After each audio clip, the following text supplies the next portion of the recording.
Последни вести денеска. Една недела по трагедијата, граѓаните на Кочани организираа 60-минутен марш со молк како символична почит за сите 60 лица, 59 лица кои починаа како последица од пожарот во дискотеката Пулс. Без транспаренти и тивко, колоната граѓани помина по улиците во централното градско подрачје и стигна пред зградата на општина Кочани. Со мотото «Молкот зборува најгласно», стоејќи мирно, учесниците на маршот испратија символична порака дека бараат одговорност за трагедијата. Присутните најавија дека ќе продолжат со собирите и барањата за институционално решавање на трагедијата во Кочани. Министерот за здравство Арбен Таравари информираше дека пациентите од трагедијата во Кочани кои се лекуваат во македонските болници се во стабилна состојба, а првите исписи се очекуваат во текот на утрешниот ден. Неделава пак треба да се вратат и неколку пациенти од странство. Сепак и натаму има пациенти кои се лекуваат надвор од Македонија, а се во критична состојба. Повеќе од Сандра Спасовска. 5 од повредените пациенти во пожарот во Кочани кои се лекуваат надвор од државава и натаму се во критична состојба, информираше министерот за здравство Арбен Таравари. Останатите се стабилни, но состојбата на сите пациенти се следи. Во државава во моментов има 55 пациенти, а надвор од Македонија 115. Таравари вели од оние 55 кои се лекуваат во државава, кај 9 се прават последните прегледи и анализи и би требало во текот на утрешниот ден да бидат пуштени на домашно лекување. За оние пак кои се во странство, веќе е подготвен протокол кој ќе биде доставен и до Министерството за надворешни работи и оваа недела се очекува враќање на првите пациенти во клиниките во земјава. Во протоколот предвидовме минимум 72 часа за пациентите кои што се враќаат во државата. Значи да бидат најавени од болниците, практично очекуваме среда или четврток првите пациенти да се враќаат. Ќе имаме специјални екипи кои што ќе работат со овој протокол, ќе се придржуваат на информациите за состојбата на пациентот. Нормално ќе има специјална екипа која што ќе ги прифаќа, специјални возила што ќе ги пречекаат, ќе ги сместуваат во болниците. Првата тријажа ќе се направи во болницата од кај што е пуштен пациентот, па ќе бидат хоспитализирани во болници кај што треба. На клиника има 27 пациенти, 10 се хоспитализирани во клиниката Светина Омохридски, исто толку има и во ГОП 8 септември и 8 пациенти се лекуваат во приватните болници во земјава. На 6 од 10 пациенти кои се лекуваат на Универзитетската клиника за хируршки болести во Скопје, како што информираше директорот на клиниката, веќе им е направена трансплантација на кожа поради степенот на изгореници. Кај 6 веќе е направена трансплантација на кожа, заради тоа што тие пациенти беа со највисок степен на изгореници од 3 степен.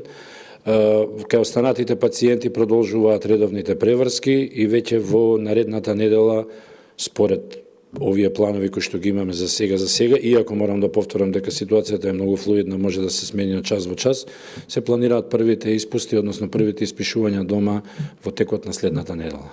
Таравари вели најтешките пациенти кои се лекуваат надвор од Македонија се во Србија, Бугарија и Грција. И според него, со оглед на состојбата, тоа се пациенти кои најдоцна би се вратиле во државава. По трагедијата во Кочани, општините тргнуваат во инспекциски контроли за сите објекти од јавен карактер. Првиот човек на ЗЕЛС, Орце Ѓоргиевски, упати порака дека доколку се утврдат недостатоци, објектите ќе бидат привремено затворени. Се внимава на се, бидејќи не смее да се пропушти ништо. Се внимава дали објектите имаат исправна противпожарна опрема и функционални противпожарни хидранти, дали електричните инсталации се безбедни и соодветно одржувани, постојат ли јасно обележани и функционални евакуациони патеки и планови, како и дали се поседуваат сите потребни документи и безбедносни елаборати. Овие инспекцијски контроли нема да бидат еднократна акција, туку континуиран процес. И во наредните недели и месеци ќе продолжиме систематски да ги проверуваме сите објекти ширум државата. Ќе има или не студентски собир пред платото на Уким за загинатите од трагедијата во Кочани. Откако Независниот студентски сојуз го откажа поради обвинувања за политичко влијание, Независното студентско собрание тврди дека собирот пак бил закажан. Ова доаѓа откако на социјалните мрежи се сподели видео од состанок на студенти и членови на политичката партија Левица, како разговараат за организација на протести во земјава со личност од Србија. Ке има или ке нема студентски собир утре пред платото на УКИМ? Две соопштенија со различна содржина. Откако попладнево од Независниот студентски сојуз информираа дека го откажале утрешниот настан поради, како што велат, очигледни политички влијанија. Од Независното студентско собрание при УКИМ стигна друго соопштение во кое тврдат дека собирот не е откажан, а информациите за тоа биле лажни. Ваквото разногласие доаѓа откако во јавноста се појави видео од онлайн состанок на кој присуствуваат неколку млади личности од земјава и една од Србија, која се гледа и слуша како им дава инструкции на студентите како да организираат протести во Македонија, слични на тие во Србија. Меѓу присутните на состанокот е и студентот Кирил Митановски, член на Левица, кој во делот разговорот признава дека е од партија, но целта според нив е, како што велат, преку така наречениот студентски пленум да иницираат протести кои ќе изгледаат спонтано, како автентично студентско незадоволство, да се спречи нормалното функционирање на институциите и да се представат преку лажни профили на социјалните мрежи и анонимни организатори. Според информациите на дел од медиумите, инструкторката од видеото е Сташа Цветковиќ, студент по архитектура во Белград, која во српските медиуми се појавува како активист за правата на младите луѓе и студентите. Бидејќи така сметам, без разлика дури кој од партија, пошто ја лично ја не го крием тоа, још од старта си кажам, ја лично сум од партија. Прва ствар, тоа што ти кажеш у странку, тоа е битно, мислим, као у тренутку само кад се зовете пленум, после тога идеја е да пленум може да настави да постои и ако се некој склучи. Значи, дали сум тој ја, дали е то ти, било ко, значи едноставно пленум е конструкт друштвени, нису људи. Тоа е неки мини брейнсторминг, а немој само да гледате да премиер да оставку да се распишу избори, јер тоа nije продуктивно. Да е блокада најефикаснија, затоа што блокада ствара директни притисак на ректора и директни притисак на држава, држава не може да добие ни од Европска унија, од кој добија паре за образование. Значи, имаш цело село кој што е пропастено. Тие луѓе нема да седат мирни. Нема шанси да седат мирни. Ѓабе, значи, не може на никого вината. Вината е во повредата, во болката на луѓето. И тоа ќе биде. Значи, ние само треба сега да се организираме некако како најефективно да искористиме. Канал 5 стапи во контакт со Митановски, но тој не сакаше да коментира поради, како што рече, вознемиреност. За дел од политичките аналитичари пак, не е невообичаено политичките партии да се обидат да ги злоупотребат студентските протести, но според Петар Арсовски, најдобро е тие да бидат оставени да делуваат автентично и без увезени сценарии од надвор. Според новинарот Бранко Геровски, на дело се обиди за сериозна политичка манипулација и злоупотреба на трагедијата во Кочани. Протестите не се забранети со закон и не е забрането во тоа да консултирате и некој што веќе ги правел. Но тоа ќе донесе на други политички импликации за протестите.